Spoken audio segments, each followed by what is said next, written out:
Bienvenue dans cette vidéo dédiée à la palynologie et à l'étude des climats passés. Dans cette vidéo, nous allons aborder ces notions fondamentales, notamment pour le baccalauréat des SVT, en combinant des apports de cours et de la pratique à travers l'outil numérique Paléobiome.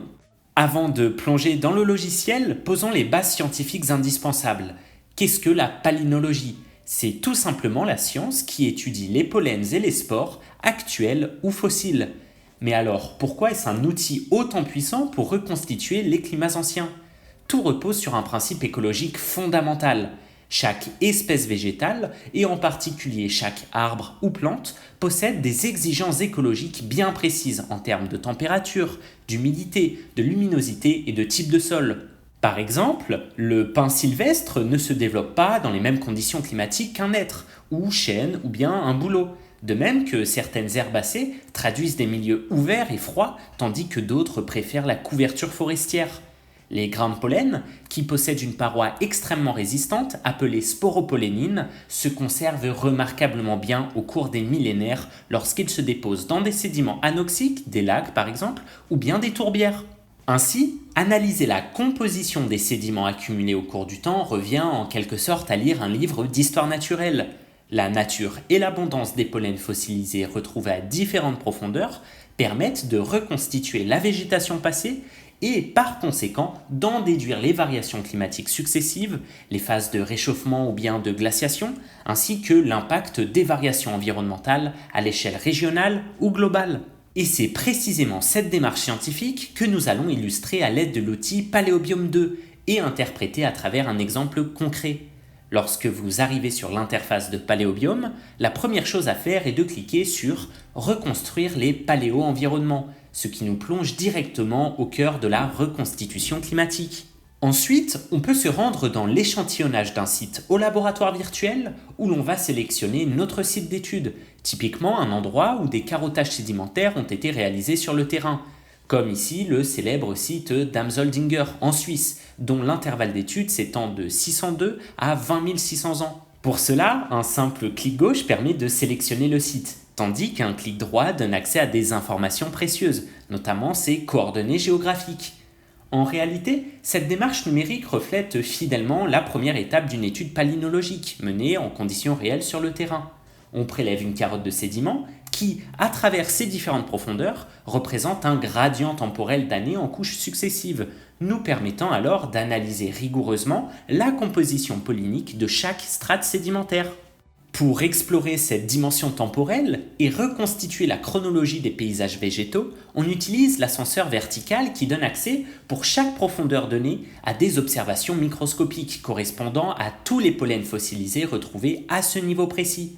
Ces pollens peuvent alors être classés dans différents groupes taxonomiques en cliquant simplement dessus, et l'on peut ajouter de nouveaux groupes pour les énumérer méthodiquement sur toute la longueur de la carotte. Mais alors, sur le plan pratique, comment identifier ces grains de pollen avec la précision requise en biologie ?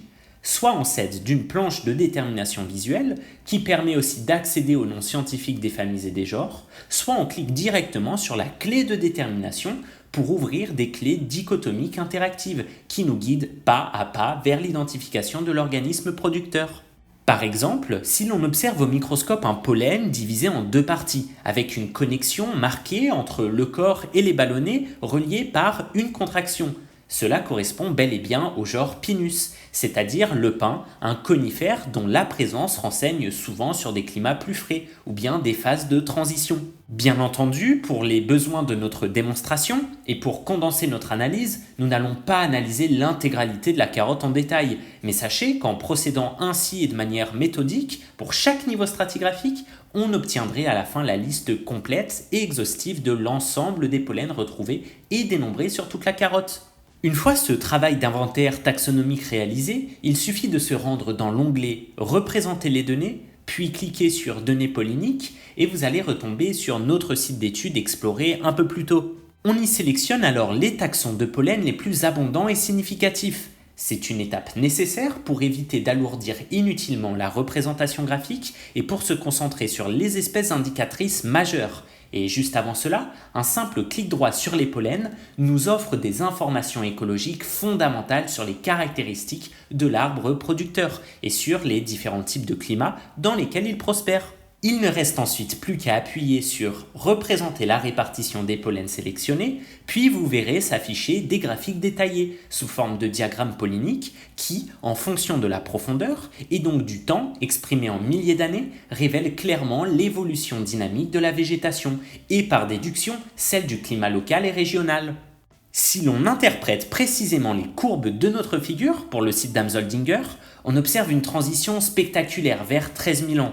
Les pourcentages de plantes herbacées, de milieux ouverts et froids, comme les poacées et les cibéracées, atteignent des valeurs très élevées, ce qui traduit un paysage de type stépique ou bien de toundra, caractéristique de la fin de la dernière période de glaciation. A l'inverse, lorsque l'on progresse vers la période actuelle, on assiste à l'effondrement progressif de ces herbacées de milieux froids au profit du développement massif des arbres et des feuillus thermophiles tempérés, comme le montre l'essor par exemple de Quercus robus qui correspond au chêne, ou bien à d'autres essences forestières qui témoignent incontestablement du réchauffement climatique global et donc de l'installation d'une forêt tempérée dense. Enfin, vous pouvez aller encore plus loin dans l'analyse écologique et géologique. On peut également visualiser d'autres indices statistiques en cliquant sur « Représenter les indices de diversité » à l'image de l'indice de Shannon, noté H. Cet indice mathématique quantifie la biodiversité d'un milieu en prenant à la fois en compte la richesse spécifique, c'est-à-dire le nombre d'espèces différentes, mais aussi l'équitabilité, c'est-à-dire la répartition des abondances entre ces espèces. Sur notre seconde figure, dédiée à la répartition des indices de diversité du site d'Amsoldinger, on observe que l'indice de Shannon présente une certaine fluctuation au cours du temps. Il oscille entre 1,7 et 2,5, avec des valeurs plus basses et plus instables durant certaines phases, notamment il y a 12 000 ans, où l'indice descend localement près de 1. Cette période correspond à la fin de la dernière glaciation et à la transition vers l'Holocène, une phase de profondes transformations environnementales durant laquelle les écosystèmes se réorganisent. Les faibles valeurs de diversité traduisent alors des milieux dominés par un nombre limité de taxons, caractéristiques de communautés végétales en transition ou encore soumises à des perturbations liées au changement climatique. Voilà, j'espère que cette vidéo vous a permis de mieux comprendre le principe et la pratique de la palynologie, ainsi que son utilité dans la détermination des climats anciens. Si elle vous a plu, n'hésitez pas à la partager, à laisser un commentaire et à me proposer d'autres sujets de vidéos.